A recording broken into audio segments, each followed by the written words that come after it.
Alright, so to kick off our last final collection of this Part 4 series, we are going to talk about Green Lantern. I have not seen this movie yet, but the only thing that I've heard about from this movie is awful things. That's just it. That this movie's not as good as Deadpool. Ryan Reynolds seems like a good actor, that he should be doing a good role for Green Lantern, but I don't know, people just say that this movie's awful. But you know what movie's not awful? Kung Fu Panda 2. This movie is just literally a roller coaster ride from beginning to end because it is just one of the funnest DreamWorks films and probably one of my favorite DreamWorks movies, just because it does everything better than the original, whether it's taking Poe's character in a different direction where they kind of dive deep into his parentagehood. They also the characters are well better, the villain is a lot better, there's more action in the film, and overall it's just a movie that does a lot of great stuff better and a lot more memorable sequences. But some people think it's kind of forgettable. Next up we have Puss in Boots. This is actually one of those films that I kind of grew up with, and I really like this movie. I thought the story was solid. I thought that our two leads, Puss in Boots, played by Antonio Banderas, and Salma Hayek, which she's a very famous actor that when I was watching A Quiet Place 2, they played a little trailer for Hitman's Wife's Bodyguard, and when I saw her doing the trailer for Hitman's Bodyguard, I was like, oh my gosh, I hear Kitty Softpaws in it. It's so cool. And then I watched Hitman's Bodyguard this year, and I was like, this is great. I love Salma Hayek, and I want to see more of her cursing and stuff. And I want to see Hitman's Wife's Bodyguard soon. But this movie, it's good. It was a good spin-off to Shrek, and I thought it did that pretty well. Next up, we have Alvin and the Chipmunks Shipwrecked. I have watched basically all of the Alvin and the Chipmunks movies, and I think they're all pretty watchable. The first one is a classic with all these characters. The second one was kind of okay, but did a great job of introducing the Chipettes. The third one, I believe this is the third one, right? I don't know how many there are, but this one is okay. It's watchable. I think this is probably the one that has the most careability to it, because it kind of has a good relationship with Dave and Alvin. And yeah, and also the Alvin and the Chipmunks franchise was the one that got me introduced to the guy that played Dave in Alvin and the Chipmunks, as well as Syndrome in The Incredibles, and the guy that plays Bones in Monster House.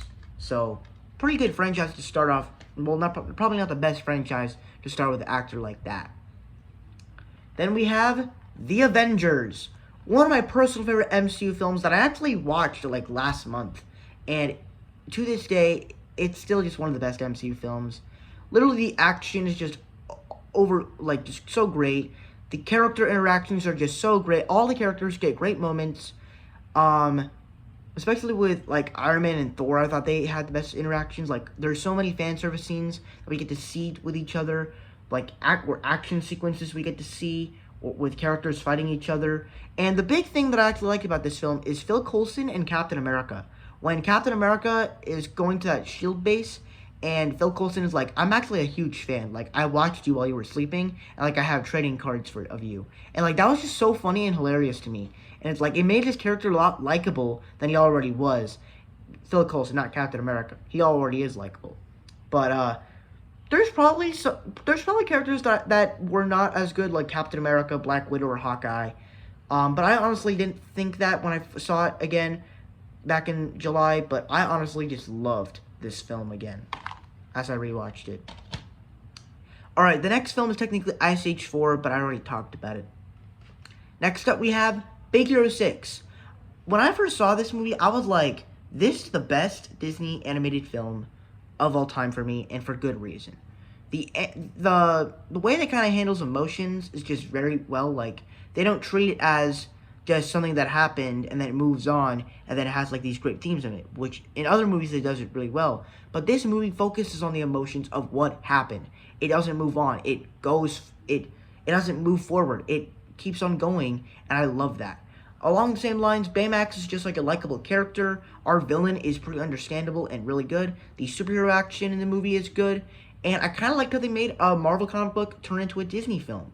So that was kind of clever. So pretty good. Next up, we have SpongeBob movie, Sponge Out of Water. I would say that this movie is very rewatchable. I wouldn't say it's as good as the 2004 film, where Patrick and SpongeBob go to Shell City to find King Neptune's crown or something. I think it's King Neptune. And yeah, it tells a good story about the SpongeBob characters turning into superheroes into live action. Pretty fun, kind of cool, but not the best movie ever. I would give this a B. Next up, we have Avengers: Age of Ultron. Now, I watched this movie back in July again, and I gotta say, this movie actually got better. I thought, once again, the action and the interactions between all the characters are great. There's a lot of classic scenes, especially when the Avengers are at that party and they're trying to pick up Thor's hammer. That scene's awesome. Ultron is this menacing villain, but he's also confusing in the way he wants to do things. Tony Stark, his theme in the movie, that he wants to end the fights and stuff. That's a really cool theme in the movie. And introducing characters like Scarlet Witch, Vision, Quicksilver, I thought that was great. But it just has too much stuff going on, and I don't think the death of Quicksilver really did anything, even though they had to kill off a character in the movie, since they're just showing you that they can kill off characters in the movies. But still, a pretty good film. Next up, we have Descendants. Another, pretty much, this is different from Avengers: Age of Ultron. This film is a Disney Channel original film that basically tells the story of the kids of the Disney heroes and villains. And as you can see, Dove Cameron plays Mal, the daughter of Maleficent. Boo Stewart plays the son, Jay, the son of Jafar. Cameron Boyce, R.I.P., plays Carlos, the son of Cruella de Vil. And Sophia Carson plays Evie, who is the daughter of the Evil Queen. And I think all four of these actors right here just work. I think throughout the entire trilogy, their friendship gotten so big. And I love the way they did their story with this. The way kind of introduced the whole world was just great. So I love Descendants. And it was just like an original idea. Next up, we have Fantastic Four 2015. I actually like this movie. I saw this movie earlier in June of this past year, and I enjoyed it. I liked the characters. I enjoyed some of the action sequences, but overall the movie was just kind of boring and a little bit meh. Next up, we have The Lion Guard: Return of the Roar. So for me, The Lion Guard is actually one of my favorite TV shows of all time.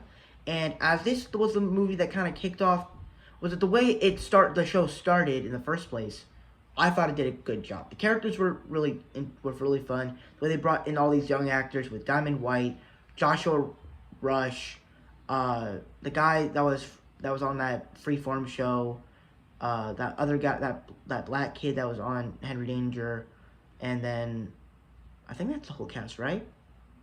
Oh, and then Max Charles, who plays Kion. And then they also casted some of the original Lion King characters for different actors, like Rob Lowe as Simba, Gabrielle Union as Nala. Like, they actually brought in some actors. And then the guy that plays Cyborg in Teen Titans Go playing Rafiki, that's amazing. So Kion, I think, is a pretty good character, as he's transforming from this Lion Guard hero. And if you watch the show, you see how he transforms into this leader of the Lion Guard protecting the Pride Lands to this big hero, and he's more than what he's meant to be. So it's a really good start to the show, but just an overall movie itself is good. And kind of the way it takes place before and after the events of The Lion King 2. Next up, we have... Oh, no, wait. The next film on our list. Hang on, I need to fix this. There we go. Alright, the next film is Alvin and the Chipmunks Road Trip. The Road Trip. I enjoyed this movie. It was fine. Definitely enjoyable, but not the best Alvin and the Chipmunks movie. Next up, we have Zootopia. A very good animated film that is not only for kids, but can also be for adults. It's just a great film with cute animals, as it's basically set in this animal-based world. It has some great themes in the movie, some pretty good animation in the way the world is designed. There's some hilarious scenes with that slot with Flash and the DMV. That scene's just fantastic. As that's supposed to, I bet I'm thinking that's supposed to be like a very fast place to get things done, but they go really slow to make a joke, and I think it works. And that is just amazing. So I love Zootopia, and it's just one of the best Disney animated feature films ever made for me. Then we got a film that kind of made this channel and what made me. Captain America: Civil War. Besides the awesomeness of this movie, I'll talk about how this film made me. But this movie is just awesome. The way we get to see the different opinions of Steve Rogers and Tony Stark is just amazing. I mean, we get to see how they're wrong and right in certain ways, and I just love that. Along those same lines, it also goes back to Winter Soldier, as Captain America, after the events of what happened in Winter Soldier, because back then you could trust the government, but now it's kind of hard to trust it because you don't know who could be trusted. They could be working with Thanos, and you wouldn't even know it. Which is probably a cool plotline I could make in one of my movies, for a film based on this. But anyway, the action is great. The introduction of Spider-Man and Black Panther in this film is great, and the way it kind of balances all these different storylines because it's a continuation of the Avengers movie, of Avengers Age of Ultron, but it's also a continuation of the Captain America trilogy, and I love that. So that's why this film is at the top. But the other reason why I love this movie so much is that it really kind of created this channel. It made my love for Marvel. It basically made my love for movies, and then I want to talk about movies, so I decided to start this YouTube channel to talk about movies. And to this day, this is certainly one of my personal favorite MCU films. Next up, we have Finding Dory. Not as good as the original film as Finding Nemo, but a very good sequel. The animation, once again, like Finding Nemo, is flawless. The new characters with Destiny, Hank, Bailey is, of course, good. And then also, when I was watching Mr. Peabody and Sherman earlier this year in April, I was watching it, and I was looking at the cast, and I was like, Ty Burrell.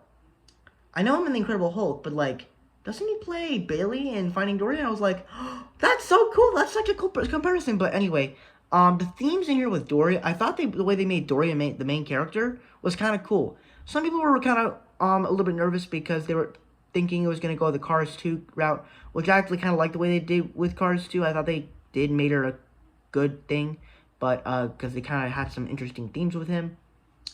But overall, it's funny. It has some pretty good scenes, and honestly, it was actually a pretty good. It honestly is a kind of good movie to put on Netflix, even though it's not on Netflix anymore. But when it was on Netflix, it was very good, just because it felt so rewatchable. But it still is rewatchable to this day. The next film up on our list is The Secret Life of Pets. Now, I know that this movie is not the best Illumination film of all time, but for me, I love this movie, and as I actually have a dog, I love the cute dogs in this movie. I love how it kind of shows how all these different pets are, like, actually all together, and they're, like, doing all these crazy things. I like the Kevin Hart bunny thing, how he's always screaming and stuff, and it may be a little bit too mean-spirited and stuff, but it kind of is sweet at the same time and kind of cool. So I love The Secret Life of Pets, and it's my favorite Illumination film, not to brag. Okay, the next film on my list is actually Growing Up Wild. I don't know where it is, but whatever. I'll find it somewhere. Probably in my total movies I have. Next up, we have Spider-Man Homecoming. This is a movie that I thought, when I first saw it, it was just great.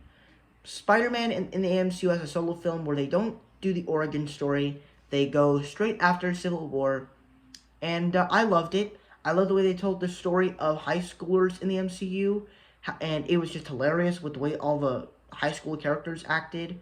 And as you like have crushes in high school and stuff, and you're building Lego Star Wars sets, and it was just very cool the way they did that. Also, Vulture, Michael Keaton was a great villain as Vulture. He was so intimidating. He was so threatening. Everything, that scene in the car, and then when he finds out that he's Liz's dad, it was just great. So I love Spider-Man Homecoming. The action is a bit weak, though. Next up, we have Thor Ragnarok, a film that I have not opened yet because I technically was going to watch it on Disney Plus, but decided to watch it on here, on Disney Plus. But I probably will watch this one day since they probably don't. I want to watch the audio commentary because oh yeah, I think that's the director's commentary. Okay, so maybe I could go and watch and like see the different parts of how Taika Waititi put this film together, but this film is amazing. The characters are amazing. The story is just so good, and it really just kind of reinvented the entire Thor trilogy. So I just love Thor Ragnarok. Then we have Wonder. Now, I talked about in my favorite movie my favorite movie from every year I've been alive. This is my favorite film of 2017 because I watched this movie when I was trying to make friends. I watched this in like February of 2018, and I just loved it. And the reason why I loved it is because, for me, this movie is kind of relatable in some ways, and then it's not. It's relatable for me because Augie Pullman just... I'm not going to say that I have a deformed face. My face is totally normal, as you can see. But there are some parts that, like, whenever I look down, like, look. I'm not making fun of him. I'm just saying. That's kind of something that not everybody... Nobody's normal. Nobody is perfect. And that's kind of what I think this thing does good. Is that the people around him, they respect his face. Sure, in the Wonder book that I read... They don't use that as, like, some people, they tell, like, stories that his face is hard to get used to at first, but they get used to it, and I love how they respect him with his face and his deformed face, and I love that, and also, like, all the different stories with Jack Will and his sister, as, like, my sister kind of had friend problems. Well, I mean, she's never had a boyfriend, but she has had friend problems in the past. But technically that did not go well for her in the end. She did not get her back. But, and then it also just has a great cast with Owen Wilson, Julia Roberts, I forgot this kid's name. What's his name? Jacob Tremblay. Just really good, heartwarming film. Boy, we're on the last 7 movies. Alright, the next film is my favorite film of all time, Avengers Infinity War. You already know my thoughts on this movie. This movie's action-packed film from beginning to end. The action is great. What really puts the film on top for me is Thanos. I loved his motivation. It was kind of clever the way they did it. Sure, he killed people, but he had a reason of why he killed people. He didn't just kill people because he wanted to. He killed people because he thinks what he is doing is right, but it's not. It is crazy dangerous. But also, he just gets great character moments, and this movie is just a blast. Next up, we have Incredibles 2. This is a movie that I just think is much better than the original film. I absolutely love this movie. It's not the best Pixar film because technically I don't think the story is original, but it is a blast. The action is great, the story, the animation, the character moments. Jack is probably the funniest character of the entire film. This movie is fantastic. Next up, we have Ant-Man and the Wasp. This was actually a pretty solid movie coming after Infinity War that tells the story that makes a sequel after of Ant-Man. I really enjoyed the first Ant-Man, and this continues that with the action, the funniness of the characters, and I like how it's not a heist movie. I like how it's something kind of different. I thought Ghost was a pretty interesting villain, and Bill Foster into the MCU was pretty good. I want to see him turn into Goliath one day, but I think they could do it with someone else though. But I thought that this movie, the action was a little bit too spoiled in the trailers, but I still think that this movie was very good. But it's not the best MCU film though. Next up, we have Christopher Robin. Great Disney remake. One of my personal favorite ones. The way that I understand that it technically went in the Hook direction, but I thought this movie is definitely better than Hook. I thought that the way they did Christopher Robin's character in this movie was just fantastic. The Winnie the Pooh returning back to the characters of the Winnie the Pooh characters was just amazing. Jim Cummings coming back as all these characters is just amazing. Brad Garrett, all these other characters, it's just amazing. And it's hard to believe that they're still alive up to this day when, like, the other people, like, all these other people are dead. It was just great. And then Haley Atwell. It was kind of cool to see Haley Atwell in these films, since she's technically the wife of another soldier, of another famous movie soldier, which is Captain America. So I love this movie. Then we have Captain Marvel. I rewatched this film again, and I actually liked it a little bit more. I thought that when she was going back with Maria Rambeau, I thought it made sense of why she did that. Because she was part of her life, and she needed to figure out what would the story be, and I liked that. The action was pretty cool. The characters of Nick Fury, I thought the de-aging was pretty good, and I liked how it told the story and how he, like, before he was like the all-knowing and looking for different people in the universe and looking for heroes to save the universe. Talos is another great character. I thought he was funny, and he had a theme in the movie that kind of set up what the Kree and the Skrulls treaty were going through, and I liked that. So it still had something kind of new with it, but still kind of going back to introducing some interesting stuff for the MCU lore. Next up, we have Avengers Endgame.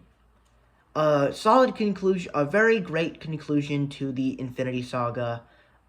Really good. All the characters get amazing moments of payoff throughout all these films. The conclusion of Iron Man and Captain America is just absolutely fantastic. The portal sequence, amazing. Captain America wielding Thor's hammer is just amazing. The CGI in this film is probably one of the best films, but to be honest with you, I think it looks too good that it doesn't look real. I know that sounds weird, but that's just me. But I love Avengers Endgame, and it's never going to be... I will say this, the time travel stuff does get a little bit weird, but it's overall good, and Thor Lebowski is not the best thing, but he does get awesome moments at the end in this movie, and his character arc at the end with joining the Guardians of the Galaxy is great. And honestly, because this movie set up so many things for the future of the MCU, as not just like the new Captain America and the multiverse, but there's also things I can make new stories with this movie that I can really do, and I can't wait to do that. Next, and the final film we have of the 2010s, and my final movie of my collection is Toy Story 4. Just great conclusion to the Toy Story franchise. When I first saw it, I was kind of mixed because it just wasn't as entertaining as the other Toy Story films, but this film is a blast. All the characters are enjoyable. The story is a little bit unnecessary. Forky's an enjoyable character, but the way they continued Woody's story was great, and the animation was flawless. I thought that this was the film that was the best Toy Story, the best animation of all the Toy Story films, and that's why I love it. And I'm going to rewatch this whenever I want to. But I probably will be watching it soon because I'm rewatching all the Pixar films. And there you have it. That's my entire movie collection. Thank you guys so much for watching. I hope you enjoyed. Don't forget to like, comment, and subscribe. My Instagram is Marvel6 and my TikTok name is MarvelFan. If you guys don't understand those names, head to my about section so you can follow me on all social medias. I am also on Letterboxd. It's the same as Instagram, Marvel_6_. And I'll see you guys in the next video. Bye-bye.